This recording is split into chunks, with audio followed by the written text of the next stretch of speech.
Hello बच्चों, मैं doctor Swati Sharma doctor Swati Sanskrit and Hindi classes में आपका स्वागत करती हूँ। आज हम बीए प्रथम वर्ष के प्रथम प्रश्न पत्र की किताब जो कि स्वप्न वासव दत्तम है उसको पढ़ेंगे। अब आप पूछेंगे कि स्वप्न वासव दत्तम किसने लिखी है, तो भास रचित स्वप्न वासव दत्तम है।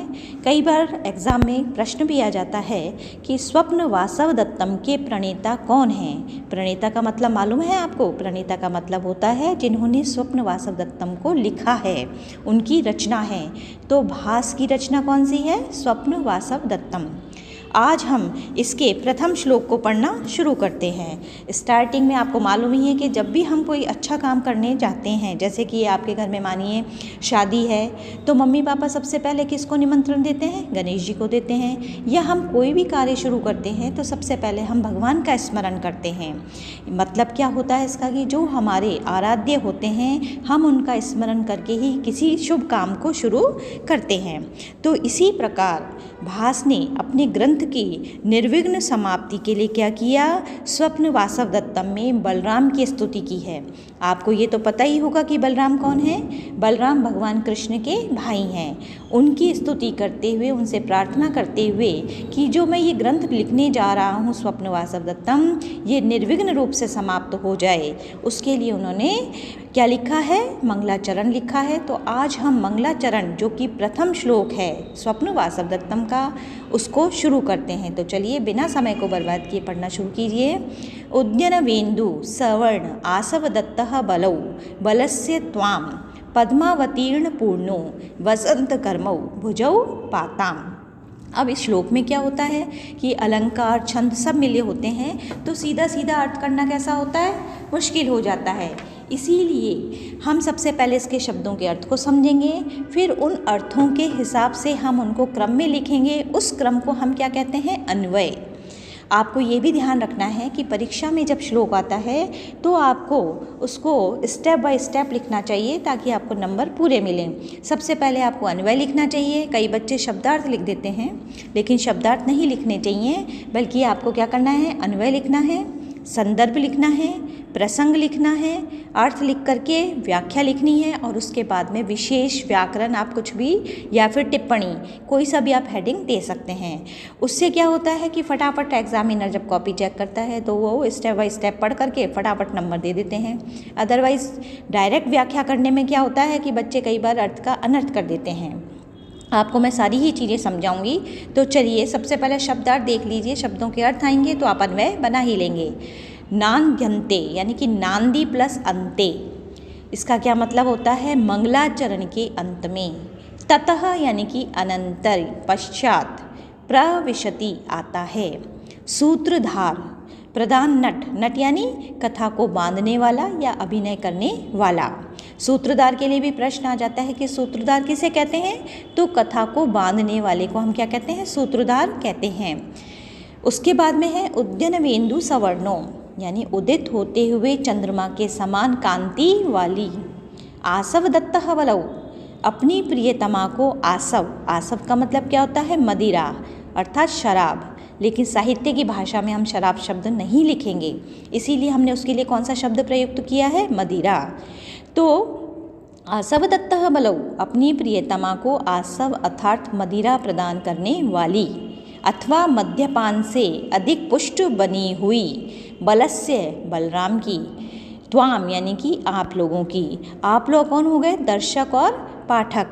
दर्शक का मतलब देखने वाले। नाटक जब होता है तो दर्शक देखते हैं, पाठक उस किताब को पढ़ते हैं, जैसे कि अभी हम पढ़ रहे हैं। ठीक है, तो अब अन्वय से मैं इसका अर्थ कर रही हूँ। अन्वय आप देख लीजिएगा कि मैं किस तरीके से बना रही हूँ, वैसे ही आपको बनाना है। उद्यन वेन्दु सवर्णो, उदित होते हुए, इंदु अर्थात चंद्रमा, उदित होते हुए चंद्रमा के समान रंग वाले। आसव दत्तः बलौ, मदिरा देने में समर्थ। पद्मावतीर्ण पूर्णो, कमल की शोभा से सुशोभित। वसंत कर्मौ, वसंत ऋतु के समान सुंदर। बलस्य बलराम की, भुजौ यानी कि दोनों भुजाएं, त्वाम पाताम आप लोगों की रक्षा करें। सीधा सीधा इसका अर्थ क्या हो गया बच्चों? उदित होते हुए चंद्रमा के समान रंग वाले, मदिरा देने में समर्थ, कमल की शोभा से सुशोभित, बसंत ऋतु के समान सुंदर, बलराम की भुजाएं आप लोगों की रक्षा करें। अब आप लोग ये कहेंगे कि तो आपने अर्थ बताया है, एग्ज़ाम में तो व्याख्या आती है। तो अर्थ मैंने इसलिए पहले बता दिया है कि आप एग्ज़ाम में भी बिना पूछे अर्थ भी लिखेंगे ताकि उसका अर्थ का अनर्थ ना हो। अब व्याख्या में आपको करने का तरीका सिखा रही हूँ। संदर्भ सबसे पहले देखिए आप। संदर्भ में लिखेंगे कि प्रस्तुत श्लोक भास रचित स्वप्न वासवदत्तम के प्रथम अंक से लिया गया है। ठीक है, इसके बाद में आता है प्रसंग। अब आप यहाँ लिख देंगे कि स्वप्न वासवदत्तम में बलराम की स्तुति करते हुए भास कहते हैं कि, बस की करके आप क्या करिए, डैश डैश को छोड़ दीजिए। या कई लोग ये भी करते हैं कि संदर्भ ना लिख करके प्रसंग लिखते हैं जिसमें लेखक और कृति जो भी है उसका नाम लिख देते हैं, तो वो भी आप कर सकते हैं। फिर आप अर्थ लिख देंगे।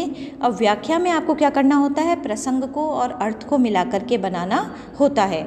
तो आप लिखेंगे कि जब भास स्वप्न वासवदत्तम की रचना करते हैं तो वो बलराम की स्तुति करते हुए कहते हैं कि उदित होते हुए चंद्रमा के समान रंग वाले। अब चंद्रमा जब उदित होता है यानी कि उगता है तब कैसा होता है, सफ़ेद। ठीक है, तो गोरे रंग वाले, उगते हुए चंद्रमा के समान गोरे रंग वाले, आसवदत्तः बलौ मदिरा देने में समर्थ, अर्थात अपनी प्रियतमा, बलराम की प्रियतमा कौन है, रेवती, अपनी पत्नी या अपनी प्रियतमा रेवती को मदिरा देने में समर्थ, पद्मावतीर्ण पूर्णो कमल की शोभा से सुशोभित। अब कमल पर कौन बैठती हैं, लक्ष्मी जी, लक्ष्मी जी का प्रिय पुष्प है, तो लक्ष्मी से सुशोभित। जिनके पास में लक्ष्मी होती है वो किससे संपन्न होते हैं, ऐश्वर्य से, तो ऐश्वर्य से संपन्न। आप कोई सा भी एक शब्द इसमें से ले सकते हैं, ये सारे पर्यायवाची हैं, तो ये जरूरी नहीं है कि जो मैं आपको बता रही हूँ वही आपको लेना है, आप कोई सा भी ले लीजिए कि ऐश्वर्य से संपन्न, वसंत कर्मौ वसंत ऋतु के समान सुंदर। अब वसंत ऋतु कैसी होती है, ऋतुराज कहा जाता है। क्यों कहा जाता है, क्योंकि वसंत ऋतु में हर जगह हरियाली होती है, पतझड़ हट जाता है, पुराने पत्ते हट जाते हैं और नए पत्तों का आगमन हो जाता है, नई नई फसलों का उद्गम होता है। दूसरी बात, मौसम जो होता है वो हम सबके अनुकूल होता है, ना तो ज़्यादा सर्दी होती है ना ज़्यादा गर्मी होती है। तो जब मौसम हमारे अनुकूल होता है तो हमारा स्वास्थ्य सही रहता है, स्वास्थ्य सही रहता है तो हमारा काम करने में मन लगता है, काम करते हैं तभी हमें क्या मिलती है, प्रगति, उन्नति, सब कुछ मिलता है। तो वसंत ऋतु के समान सुंदर, बलराम की जो दोनों भुजाएं हैं वो आप लोगों की क्या करें, रक्षा करें। सीधा सीधा मुझे लगता है कि व्याख्या के मैंने बहुत सारे पर्यायवाची बताए हैं, आपको समझ में आ ही गया होगा, परंतु मैं अन्वय से एक बार वापस अर्थ बता रही हूँ, ध्यान से सुनिएगा। उद्यन वेंदु सवर्णो उदित होते हुए चंद्रमा के समान रंग वाले, आसवदत्तः बलौ मदिरा देने में समर्थ, पद्मावतीर्ण पूर्णो कमल की शोभा से सुशोभित, वसंत कर्मौ वसंत ऋतु के समान सुंदर, बलस्य बलराम की दोनों भुजाएं क्या करें, आप लोगों की रक्षा करें। अब यहाँ मैंने आपको कहाँ तक बता दिया, व्याख्या तक बता दिया। अब लास्ट पॉइंट जो होता है वो होती है व्याख्या, टिप्पणी विशेष। ठीक है, तो अब आप उसमें क्या लिखेंगे कि मांगलिक या आशीर्वादात्मक श्लोक या पद्य को हम क्या कहते हैं, नांदी कहते हैं। यानी कि जो भी आशीर्वादात्मक श्लोक आता है उसको, चाहे वो कोई सी भी किताब हो, जो भी आशीर्वाद का आएगा उसमें हम क्या कहेंगे, नांदी कहेंगे।